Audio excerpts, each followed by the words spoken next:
Subscribe कीजिए हमारे YouTube channel नाते रजा को और बेल आइकन को प्रेस कीजिए जिससे आपको हर रोज न्यू वीडियो की नोटिफिकेशन एक मुसलमान की हैसियत से जिंदगी गुजारो। मुसलमान की हैसियत, एक मुसलमान की जिंदगी क्या होना चाहिए, सीरत रसूल में पढ़ो, किताबों में पढ़ो और मुसलमान की हैसियत से अपनी जिंदगी को गुजारो।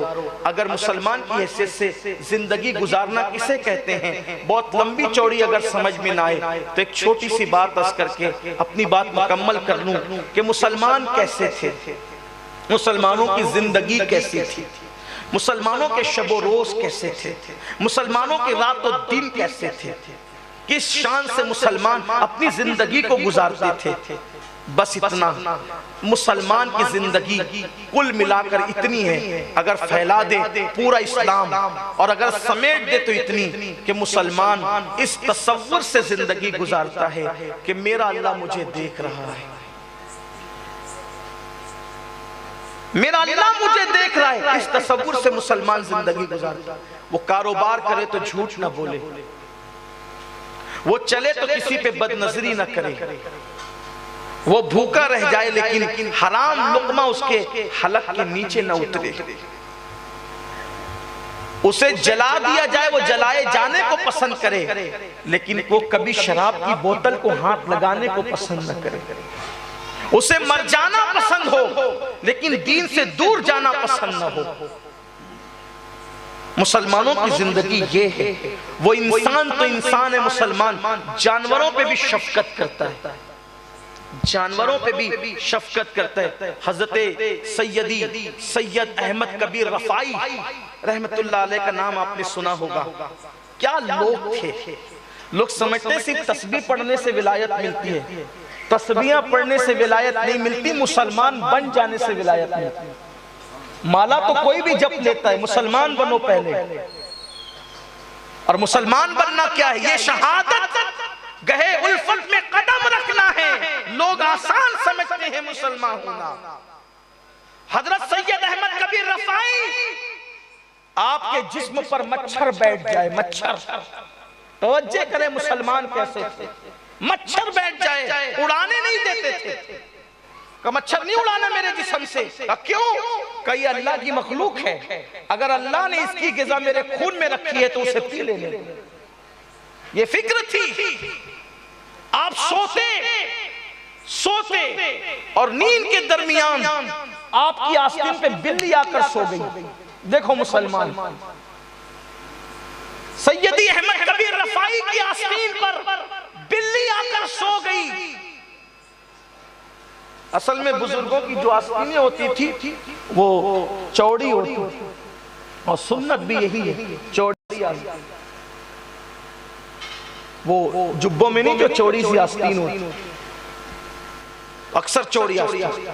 और कभी कभी हुजूर अलैहिस्सलाम ने बहुत तंग आस्तीन के जुब्बे पहने और वो इतनी तंग होती थी कि वुजू के वक्त हुजूर अलैहिस्सलाम उस आस्तीन को पूरी निकाल लेते थे। तंग पहनी, लेकिन कभी कभी अक्सर हुजूर की आस्तीन चौड़ी होती, लेकिन तंग पहनना भी सुन्नत से साबित है, मगर अक्सर अमल चौड़ी आस्तीन का है। यमनी जो जुब्बे होते थे उसमें जुब्बा यहां तक होता था और आस्तीन अलग से चढ़ाई जाती थी। अभी शायद ये अंदाज नहीं है और वो वुजू के वक्त पूरी खींच करके निकाल ली जाती। हुजूर अलैहिस्सलाम ने बड़े खूबसूरत कपड़े पहने, कभी पेवन वाला भी पहना और कभी इतना महंगा भी पहना कि एक एक जुब्बा 27 ऊंट दे करके खरीदा। आजकल तो कुछ लोगों ने सादगी का मतलब ये रखा है कि फटे पुराने पे घूमते रहो। इमाम आज़म अबू हनीफा ने एक सेठ साहब को देखा तो बदन पे हल्के फुल्के कपड़े देखे, सोचा बेचारा गरीब है, फटा पुराना पहन रहा है। कुछ लोग ऐसे होते हैं ना, खूब अल्लाह नवाजता है फिर भी फकीर दुबले बने रहते हैं। तो इमाम आज़म ने कहा, क्या इमाम थे हमारे उस दौर के भी। इमाम आज़म ने कहा, भाई जरा नमाज के बाद मुझसे मिलना, नमाज के बाद मुझसे मुलाकात करना। कहा ठीक है। नमाज के बाद वो बंदा आया तो कहा, मेरे मुसल्ले के नीचे कुछ 1000 रुपए जाओ लो, अपने घर के हालात दुरुस्त करो। उसने कहा, हज़रत मैं बहुत मालदार हूं। तो कहा, नादान, जब अल्लाह ने माल दिया तो तेरे वजूद पर उसका असर भी नजर आना चाहिए, वरना ये नाशुक्री है कि अल्लाह ने दिया तो तू पहनता भी नहीं, किसके लिए रखा है। پہنا بھی کرو، کھایا بھی کرو، اس لیے کہ اسلام میں رہبانیت نہیں، لیکن یہ کہ پہنا کرو تو اوروں کو پہنایا بھی کرو، کھایا کرو تو اوروں کو کھلایا بھی کرو، خوش رہو تو اوروں کو خوشیاں تقسیم بھی کرو۔ کچھ لوگ یہ کہ وہ خود کھانا چاہتے، کھلانا نہیں چاہتے، پہننا چاہتے، پہنانا نہیں چاہتے۔ ہمارے مرشد غوث پاک تو روز نیا لباس پہنتے تھے، اور نیا اس لیے نہیں پہنتے تھے کہ ان کو شوق تھا، نیا اس لیے پہنتے تھے، وہ بھی اتنا مہنگا پہنتے تھے، اتنا مہنگا کہ جو بادشاہ کو ہی میسر نہیں آتا تھا، اتنا مہنگا پہنتے تھے۔ اور کیوں پہنتے تھے؟ آج خود پہنتے تھے، کل کسی فقیر کو پہنا دیتے تھے، کسی غریب کو پہنا دیتے تھے، یعنی اپنے بہانے دوسروں کا بھلا ہو جائے، اس لیے روزانہ نیا پہنتے ہیں۔ اور یہاں تو حال ہے کہ نئے چھپا چھپا کے رکھتے ہیں، اور جو کسی قابل نہیں رہتے وہ اٹھا کر اللہ کے نام پہ دیتے ہیں۔ یہ حال ہے۔ تو بہرحال سیدی احمد کبیر رفائی، انہی کا ذکر چل رہا تھا، شاید ابھی 2-3 دن پہلے 22ویں جمادی الاول کو حضرت کا عرس بھی گزرا،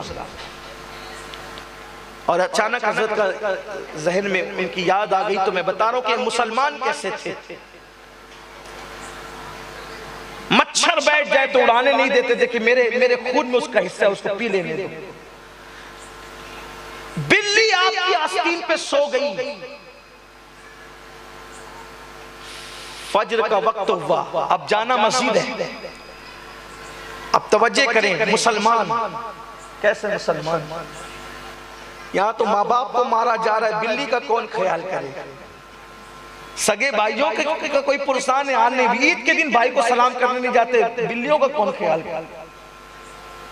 اسی لئے کسی مفکر نے کہا اسلام کتابوں میں رہ گیا، مسلمان قبروں میں چلے گئے۔ اب شو بازیاں ہو رہی ہیں اللہ ماشاءاللہ، سب نمائش ہو رہی ہے اللہ ماشاءاللہ، تام جھام نمائش، ریاکاری۔ اسلام اس کا یہ شہادت کے الفت میں قدم رکھنا ہے۔ لوگ آسان سمجھتے ہیں مسلمان ہونا، بہت آسان ہے، کافر کا مسلمان ہونا بہت مشکل ہے، مسلمان کا مسلمان ہونا۔ بلی آستین پہ سو گئی ہے سیدی احمد کبیر رفائی کے، فجر کا وقت ہے، نماز پڑھنے اللہ کا فرض ادا کرنا ہے۔ اگر آستین کھینچتے ہیں تو بلی اٹھ جاتی ہے، اس کی نیند میں خلل آتا ہے۔ ہے توجہ، دھیان ہے، یہ مسلمان ہے۔ اور ایسے مسلمانوں کو اگر پرموٹ کیا جائے، واللہ پوری دنیا میں ہمیں کوئی دہشت گرد نہ کہے۔ دہشت گردی کا تانا کسی کا باپ نہیں دے سکتا، یہ وہ اولیاء اللہ۔ اسی لیے ہم کہتے ہیں ہماری پہچان کسی فرقے سے مت کراؤ، ہماری پہچان کسی شخصیت سے مت کراؤ، ہماری پہچان ننگے بھوکوں سے مت کراؤ، ہماری پہچان اللہ کے ولی اور صوفیوں سے کراؤ۔ یہ وہ لوگ ہیں جن کے دامن کتنے پاک ہیں، کتنے پاکیزہ ہیں۔ فرض نماز کے لیے مسجد جانا ہے، بلی آستین پر سو گئی ہے، آستین کھینچتے ہیں تو بلی کی نیند جاتی ہے، بلی کا خیال کرتے تو اللہ کا فرض نماز جاتا ہے۔